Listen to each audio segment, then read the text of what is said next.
Have you ever been to a networking event and you thought it was going to be great, but it turned out not to be so great? Well, I went to one today that was the opposite of that. It was great.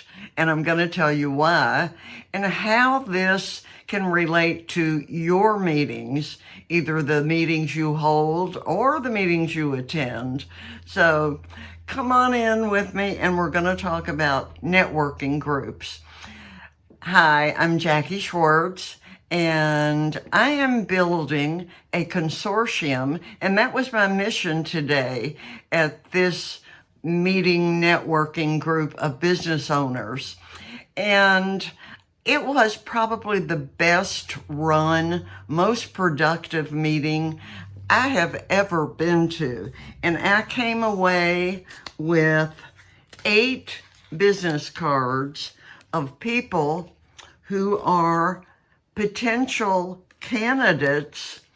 Can you believe 8 people? I thought I'd be lucky if I found one today, but I came away with 8 of the greatest people.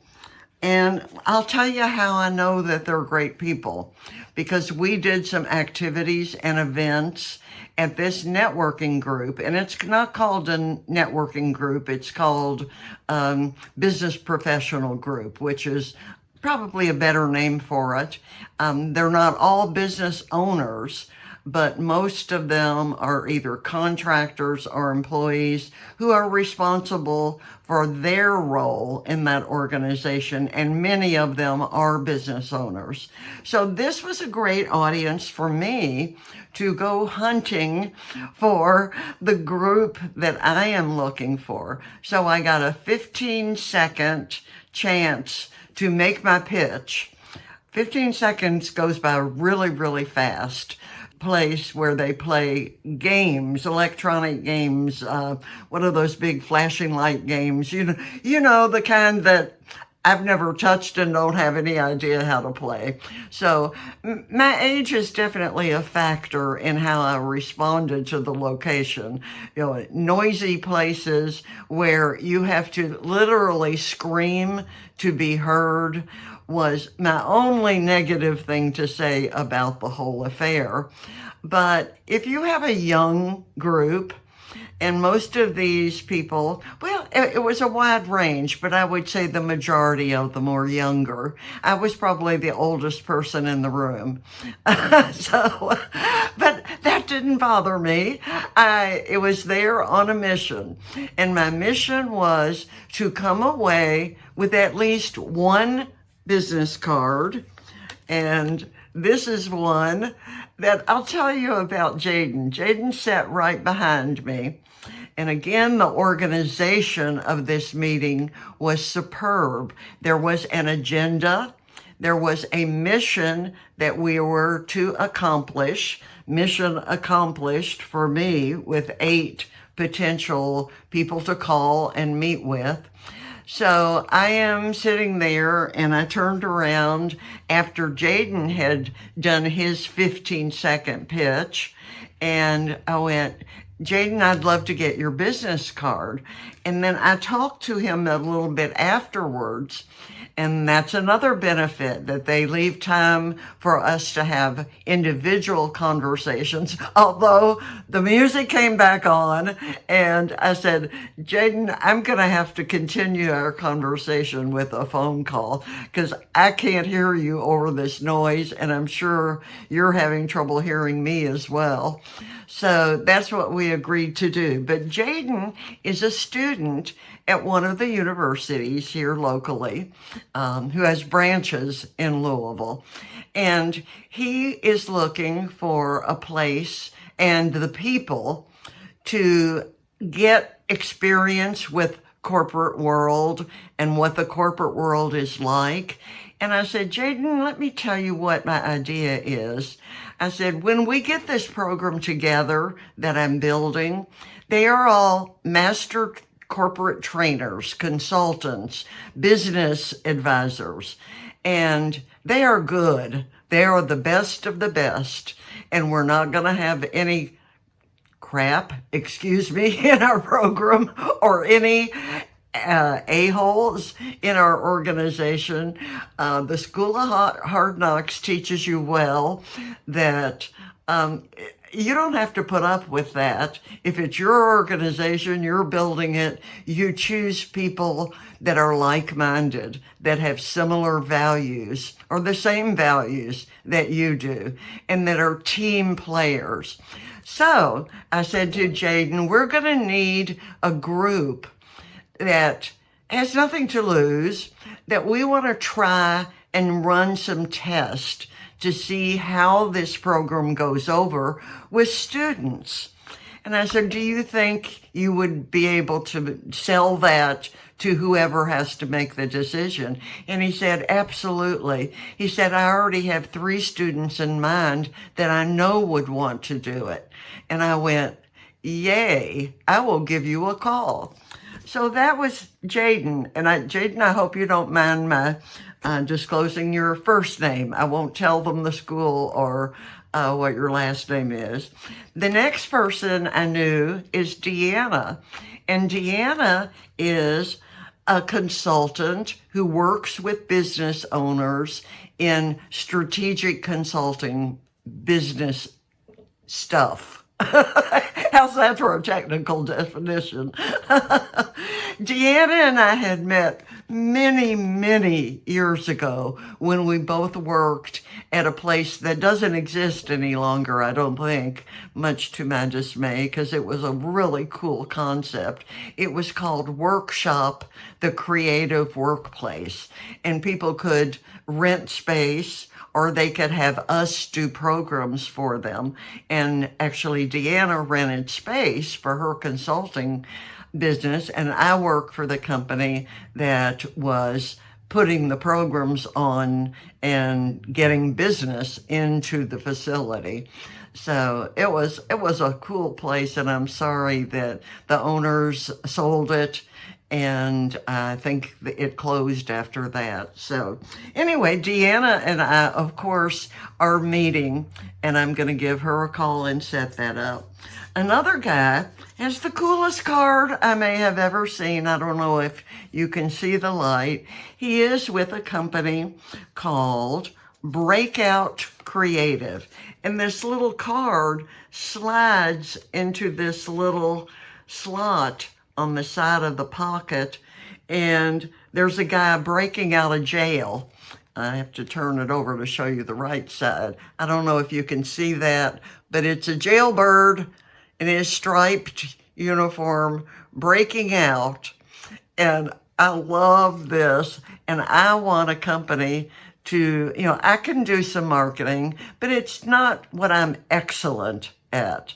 I don't want mediocre, which is kind of what I am when it comes to designing and marketing and putting together all the materials and the strategy and the marketing plan and implementing all of that and being held accountable for the fact that it works. So you see where I'm going with planning a meeting that has an agenda, that has accountability, and it has emotion. Because we did another thing in the meeting today. We had an exercise where the 4 people that were sitting with me at my table joined together as a group to talk about life experiences that we had had and that we were proud of. And that's where we really got to know each other on a very personal level. And this is the gentleman that I learned about and admired him and his wife instantly. They are the owners of a company called the Entrepreneur Source. I know the lady who was their coach when they bought their company. And now they are doing partially a little bit of what I'm doing with franchise owners. And the wife of Lenny, who is the husband of the husband-wife team, is actually reaching out to different networking groups And I think this was the perfect one for him. He and his wife spent 6 years in Honduras on a mission building a hospital for the Honduran people, and lived that life for 6 years, and then came back and started their own company. That tells me a lot about the character of this husband and wife team. They are somebody I want to work with, I think. So we're having a conversation. I'm going to call them and get it on the agenda ASAP. And then the other lady was and is a real estate agent at Simonin, where I used to work. I was the relocation director there. And this lady, I think, may have been there at the time I was there, because when she sat down at the table and joined us, I went, "You look so familiar. I think we have met somewhere, sometime, but it's been years ago." So Patty has a specialty in real estate, and she specializes in retirees, widows, people who need to make a change, scale down, or just move someplace different where the yard maintenance isn't as much, the expense isn't as much, and their lifestyle has changed. So I told Patty and gave her some advice that she needs to differentiate herself from the run-of-the-mill real estate agent, because she does something very special, and that is her niche. And that is what she knows and what she does and what she's good at. So I hope my advice to Patty is something that will pan out. There's a book that I recommended to her called The Purple Cow.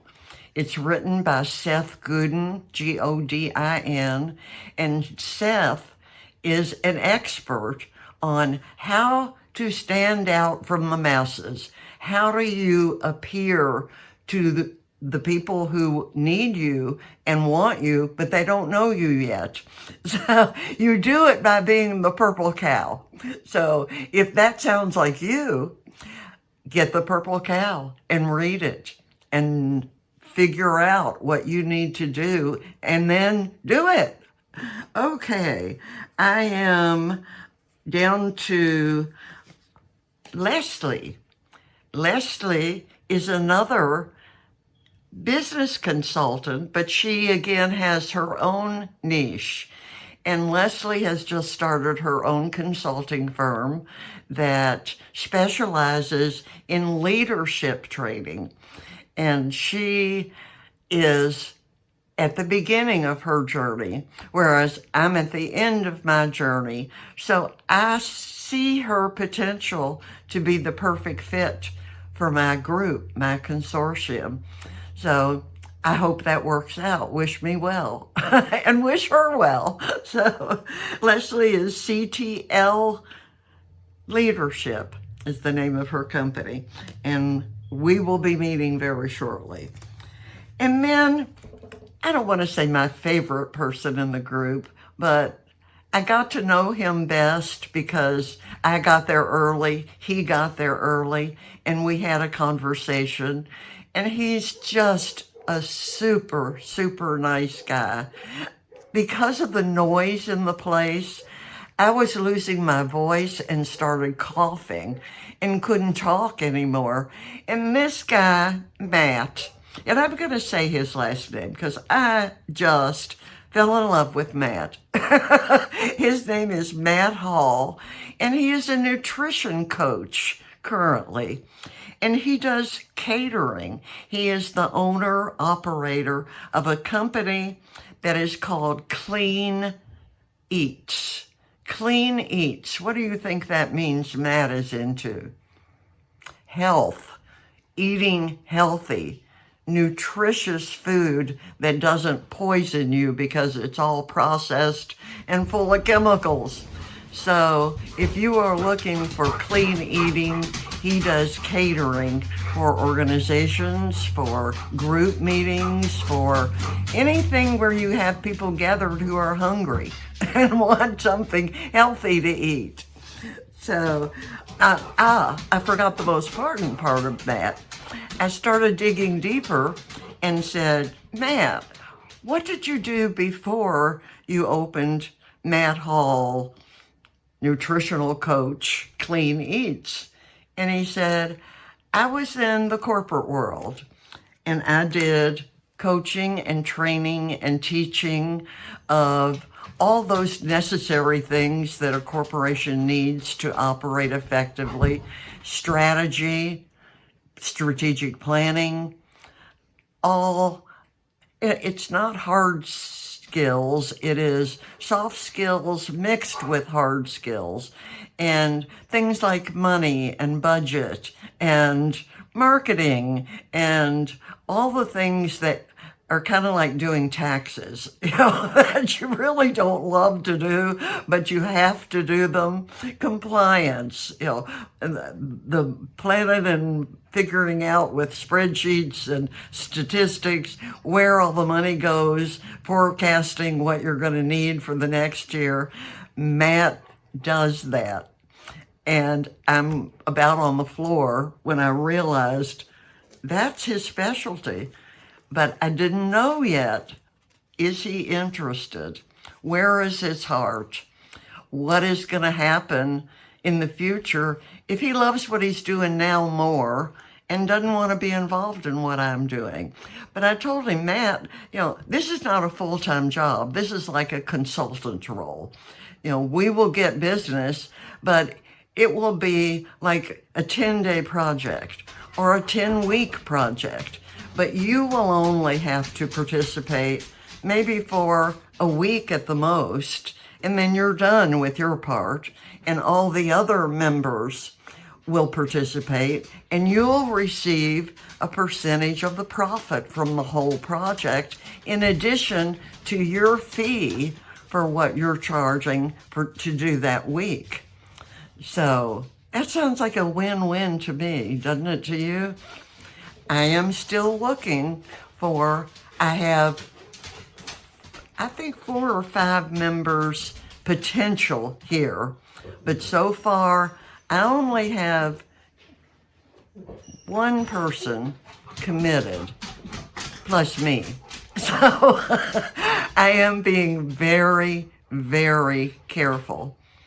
And if you are building any kind of team or holding any kind of meeting, model what this group did today.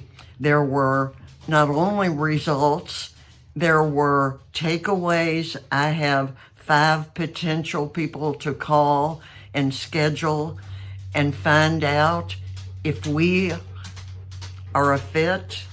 And if not, I still made a friend, and I'll still go to the networking group the next time, the professional organization, and I'm still going to keep building my team. That is persistence.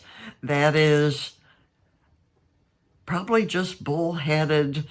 I cannot give up till I'm successful, and that's what it takes. I hope you got some value from this today, and I will see you next Friday with a new topic. Maybe I'll tell you what happened at next week's. No, it's in 2 weeks. It's every other week. So I'll have a new topic next week. See you then. Bye for now.